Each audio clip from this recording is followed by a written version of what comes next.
Have you ever witnessed courage that unleashed consequences beyond human control, where one act of heroism triggered events that defied all prediction? Deep in Mexico's underworld, a veterinarian's desperate mission to save a tortured lion from illegal fighting rings would lead to an outcome so terrifying that it challenged everything experts believed about captive predators and revenge. What happened when that cage door opened was truly unthinkable. Deep within Mexico's Sinaloa region, where cartel territories stretch across rugged mountain terrain and desert valleys, before we jump back in, tell us where you're tuning in from, and if this story touches you, make sure you're subscribed, because tomorrow, I've saved something extra special for you. Lies a shadow world that operates beyond the reach of conventional law enforcement. This lawless frontier encompasses thousands of square kilometers, where criminal enterprises flourish in remote compounds, hidden among cacti-studded hills and abandoned mining settlements. The landscape itself seems designed for secrecy, endless expanses of barren earth, broken only by weathered arroyos and crumbling adobe structures that provide perfect camouflage for illegal operations. Here, dusty roads wind through desolate terrain where legitimate traffic rarely ventures, their surfaces scarred by the heavy vehicles that transport contraband and worse across borders that exist more on paper than in reality. The air hangs thick with desert heat and the metallic scent of fear that permeates places where human cruelty operates without restraint. But Sinaloa harbors secrets that go beyond traditional organized crime. Hidden within this wasteland are entertainment venues that cater to the darkest appetites of those wealthy enough to buy access to absolute depravity. Underground fighting rings where endangered animals are forced into combat for the amusement of spectators who have abandoned every principle of civilized behavior. What was about to unfold in this godforsaken landscape would prove that sometimes acts of liberation unleash forces beyond human control or prediction. This was a story that would challenge fundamental assumptions about the nature of justice, revenge, and the psychological complexity of apex predators who have suffered unspeakable trauma at human hands. The extraordinary events that were about to transform both rescuer and rescued would prove that in the darkest corners of human cruelty, heroes emerge with the courage to risk everything for justice. But what happened after liberation, the terrifying response that would leave everyone involved questioning the wisdom of their intervention, would reveal depths of animal memory and retribution that science was only beginning to understand. This is where our story begins, in a place where courage meets consequence, and where one man's determination to right a terrible wrong would unleash something beautiful and terrifying beyond imagination. Operating in the dangerous borderlands between Mexico and the United States, worked Dr. Miguel Santos, a Mexican-American wildlife veterinarian whose covert mission to document and expose illegal animal trafficking had made him both a hero to conservationists and a target for criminal organizations. Standing just over 6 feet with calloused hands bearing scars from treating countless abused animals, his dark eyes reflected the accumulated trauma of someone who had witnessed humanity's capacity for both salvation and cruelty. Dr. Santos operated from a converted medical van that served as both mobile veterinary clinic and undercover surveillance vehicle, equipped with hidden cameras and communication equipment alongside traditional animal treatment facilities.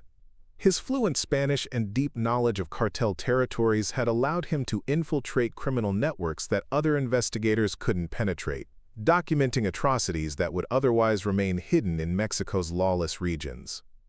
But it was his personal history that truly drove his dangerous mission.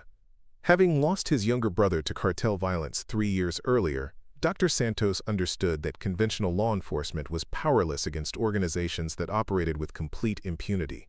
His transition from legitimate veterinary practice to undercover animal rights activism represented a calculated decision to fight fire with fire.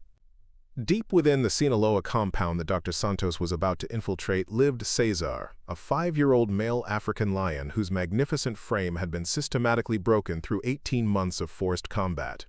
Once weighing over 400 pounds, the majestic predator now showed the gaunt appearance of chronic malnutrition and psychological trauma that spoke of dreams destroyed and natural instincts perverted into instruments of entertainment.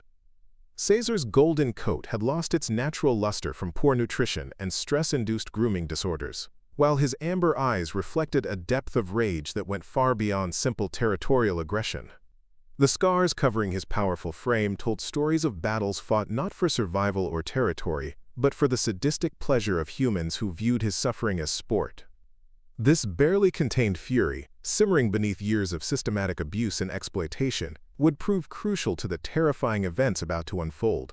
Events that would demonstrate why apex predators who have suffered human cruelty develop capacities for revenge that transcend natural behavioral patterns. That sweltering Saturday evening settled over the Sinaloa compound with the oppressive heat that characterized Mexico's desert regions. As Dr. Santos conducted his final surveillance preparations from a concealed position 3 kilometers from the criminal facility, his converted medical van sat camouflaged among abandoned mining equipment, its hidden cameras and communication devices powered down to avoid electronic detection by the cartel's sophisticated security systems. The veterinarian had spent weeks establishing his cover identity as a corrupt medical professional willing to treat injured fighters, both human and animal, without asking questions or reporting to authorities. This carefully constructed persona had finally earned him an invitation to tonight's underground event, providing the access he needed to document and ultimately expose the illegal fighting operation. Dr. Santos methodically checked his concealed recording equipment and emergency medical supplies, knowing that any technical failure could mean death not just for himself, but for the animals trapped within the compound's reinforced walls. His hands moved with practiced efficiency despite the weight of knowing that tonight's mission would either save lives or end his own. 300 meters away, within the compound's main building, Cesar endured another evening of pre-fight preparation with the resigned fury that had become his existence. The magnificent lion paced within his reinforced cell, his powerful muscles coiled with barely contained aggression as handlers prepared him for what they expected would be another profitable spectacle. The underground facility operated with military precision.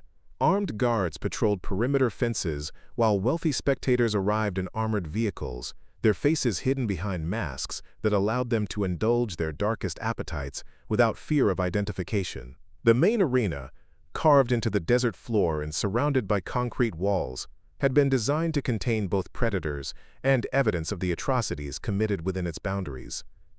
For Cesar, this evening represented 18 months of identical preparations, forced stimulation designed to maximize his aggressive responses, deliberate starvation to increase his desperation, and psychological conditioning that had transformed a naturally solitary hunter into a weapon of entertainment. Neither Dr. Santos nor Cesar could know that this routine evening was about to explode into chaos that would challenge every assumption about justice, revenge, and the psychological complexity of traumatized apex predators seeking retribution. Dr. Santos's carefully planned infiltration was shattered when his surveillance revealed something that made his blood freeze with horror. Tonight wasn't just another fighting event, but a termination spectacular where animals who had outlived their entertainment value would be systematically executed for the crowd's sadistic pleasure. The intercepted radio communications made it clear that Cesar was scheduled to die tonight, not in combat, but through prolonged torture designed to maximize spectator engagement.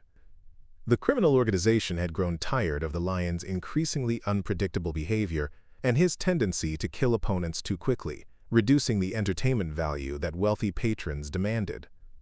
Tonight's event would feature Cesar being pitted against multiple opponents simultaneously, with the deliberate intention of creating a prolonged death spectacle that would satisfy the crowd's appetite for extreme violence.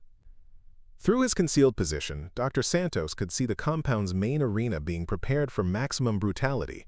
Additional barriers had been installed to prevent Cesar from seeking shelter, while heated metal prods and other torture devices were positioned around the perimeter to force continued fighting even when exhaustion set in. The discovery that tonight represented Cesar's planned execution transformed Dr. Santos's mission from documentation to emergency rescue, despite the impossible odds and certain deadly consequences of intervention.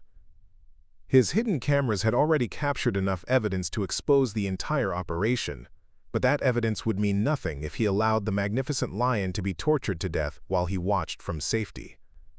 Radio intercepts revealed the compound's security protocols and shift schedules, providing crucial intelligence about guard positions and communication patterns that might allow a single infiltrator to reach Cesar's holding area undetected.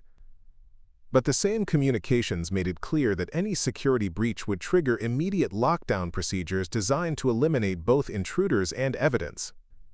Dr. Santos found himself facing the most impossible decision of his career: abandon his covert mission to save one animal while potentially allowing the criminal enterprise to continue operating, or risk everything in a rescue attempt that would almost certainly result in death for both rescuer and captive. Preparing and narrating this story took us a lot of time, so if you are enjoying it, subscribe to our channel. It means a lot to us. Now back to the story. The sounds of arriving spectators and final arena preparations indicated that Cesar's execution was scheduled to begin within the hour, leaving no time for backup or alternative strategies. As Dr. Santos infiltrated the compound's holding areas using maintenance tunnels mapped during weeks of surveillance, the scene that greeted him was every conservationist's worst nightmare multiplied by deliberate human sadism.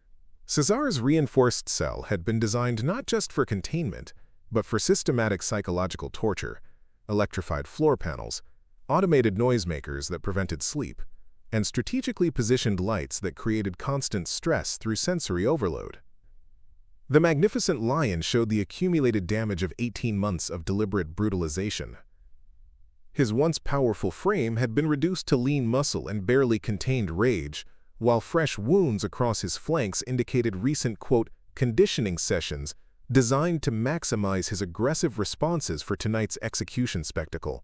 Most disturbing were his eyes, amber orbs that reflected not the noble intelligence typical of apex predators, but something far more dangerous: calculated hatred born of systematic human cruelty.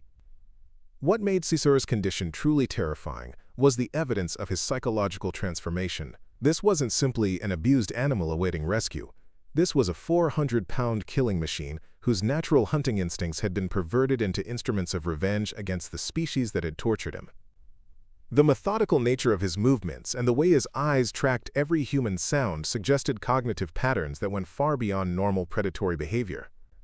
Around Cesar's cell, Dr. Santos could see evidence of the compound's other entertainment assets: reinforced cages containing bears, wolves, and other predators in various stages of psychological breakdown.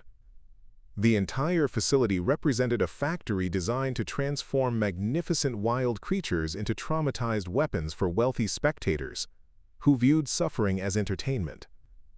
The most chilling aspect of the operation was its industrial efficiency. Every element had been calculated to maximize both animal suffering and spectator satisfaction, from the arena's lighting design to the torture devices that would ensure prolonged death spectacles. This wasn't casual cruelty. It was systematic exploitation engineered by individuals who had abandoned every principle of human decency. As Dr. Santos approached Cesar's cell with his improvised lock-picking equipment, the lion's amber eyes fixed on him with an intensity that made the veterinarian's blood freeze.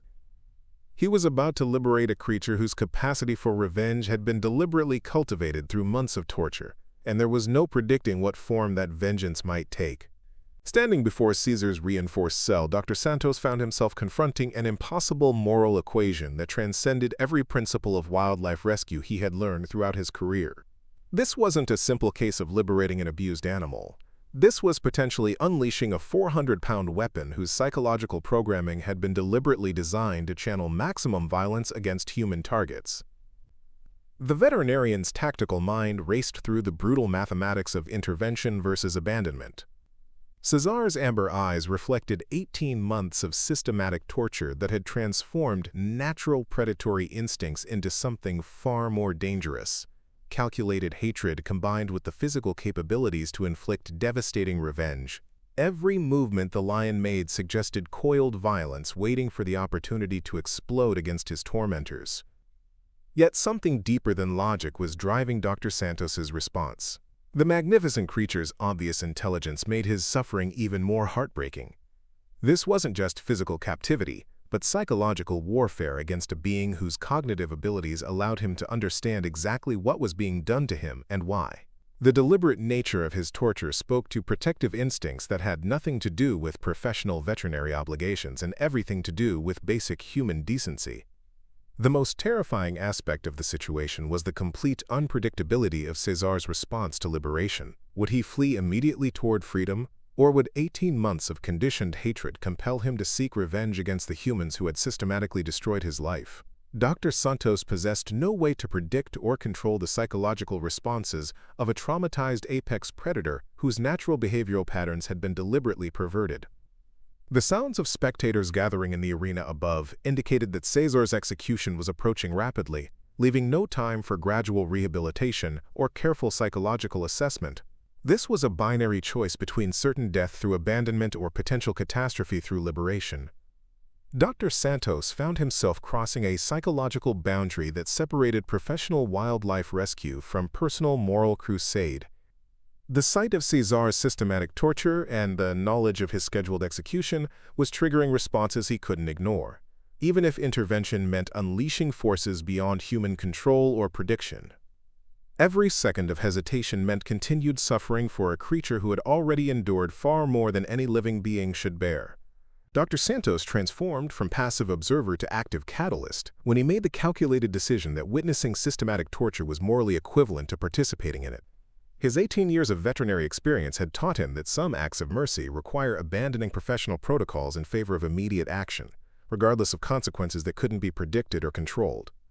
Working with practiced efficiency born of countless emergency interventions, Dr. Santos approached Cesar's cell with specialized lock-picking equipment adapted from his medical tools. The magnificent lion's initial reaction was predictable.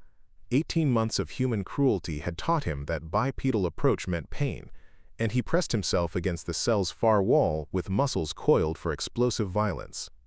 But Dr. Santos possessed something the torturers had never shown: genuine compassion combined with profound respect for the creature's intelligence and dignity. Speaking in soft Spanish while maintaining non-threatening body language, he began the delicate process of earning minimal trust from an apex predator who had every reason to view all humans as enemies deserving immediate death. The breakthrough moment came when Dr. Santos began dismantling the cell's electronic torture devices rather than approaching Cesar directly. The lion's amber eyes tracked these actions with analytical intelligence that suggested he understood exactly what liberation meant and what opportunities it would provide for revenge against those who had systematized his suffering. Using his veterinary tools with surgical precision, Dr. Santos disabled the electrified floor panels and automated torture mechanisms that had made Cesar's existence a constant nightmare. Each deactivated device seemed to register with the traumatized predator, whose breathing patterns shifted from defensive hypervigilance to something approaching predatory anticipation. The critical moment arrived when the cell's main locking mechanism yielded to Dr. Santos's improvised tools. As the reinforced door swung open for the first time in 18 months, Cesar didn't flee immediately toward freedom as expected. Instead, he remained motionless, his intelligent eyes fixed on his liberator with an intensity that made Dr. Santos's blood freeze. The traumatized lion seemed to be processing not just the opportunity for escape, but calculating possibilities for revenge that his months of systematic torture had taught him to crave above even freedom itself. The moment Cesar stepped from his cell, what followed defied every protocol in wildlife rescue manuals and challenged fundamental assumptions about traumatized predator behavior. Instead of fleeing immediately toward freedom or attacking his liberator, the magnificent lion demonstrated cognitive complexity that left Dr. Santos both amazed and terrified by the implications. Cesar moved with deliberate calculation rather than instinctive panic, his amber eyes scanning the compound's layout with the analytical precision of a military strategist planning coordinated assault. This wasn't random predatory behavior. This was systematic evaluation of targets, escape routes, and tactical advantages that suggested 18 months of forced combat had transformed natural hunting instincts into something far more dangerous. Dr. Santos quickly activated his emergency beacon to alert wildlife authorities and law enforcement to the compound's location, knowing that Cesar's liberation would trigger immediate security responses from heavily armed cartel operatives. His satellite communication equipment transmitted coordinates and evidence files that would ensure prosecution of the criminal enterprise, regardless of what happened during the next critical minutes. But as Dr. Santos prepared to guide Cesar toward the compound's perimeter where freedom awaited, the traumatized lion made a decision that chilled the veterinarian's blood. Instead of following the clear path to escape, Cesar began moving deliberately toward the arena where spectators were gathering for his scheduled execution, his powerful frame radiating predatory intent that spoke of calculated revenge rather than random violence. The magnificent predator seemed to understand exactly who had tortured him and where those responsible could be found. His movements displayed coordination between memory, intelligence, and physical capabilities that suggested he had been planning this moment throughout his months of captivity, waiting for the opportunity to transform from victim into instrument of justice. Dr. Santos found himself facing an impossible choice: attempt to restrain a 400-pound apex predator whose cooperation had been voluntary and could be withdrawn instantly, or allow Caesar to pursue whatever form of retribution his traumatized psyche demanded against those who had systematized his suffering. The sounds of approaching security personnel and the distant roar of spectators created a cacophony that seemed to trigger something primal within Caesar, whose amber eyes began reflecting not just intelligence but predatory anticipation that promised terrifying consequences for everyone involved. Basers. What unfolded next would be remembered as one of the most terrifying displays of calculated predator revenge ever documented. Caesar moved through the compound's corridors with the fluid precision of Africa's apex predator, but his behavior transcended natural hunting patterns. This was systematic retribution guided by 18 months of accumulated rage and traumatic memory. The first security guards who encountered the liberated lion discovered that their weapons training had never prepared them for facing a 400-pound predator whose psychological conditioning had taught him to associate human presence with pain and violence. Caesar's attacks were swift, precise, and devastating, demonstrating combat techniques that no wild lion would naturally possess. As alarms shrieked throughout the compound, the wealthy spectators gathered in the arena found themselves trapped in their own entertainment venue as Caesar systematically disabled escape routes. The magnificent predator seemed to understand exactly how the facility operated and moved with strategic intelligence that suggested he had been mentally mapping every detail of his prison during months of captivity. Dr. Santos, following Caesar's path of destruction while attempting to reach the compound's exit, witnessed behavior that challenged every assumption about animal psychology and memory. The lion wasn't killing randomly.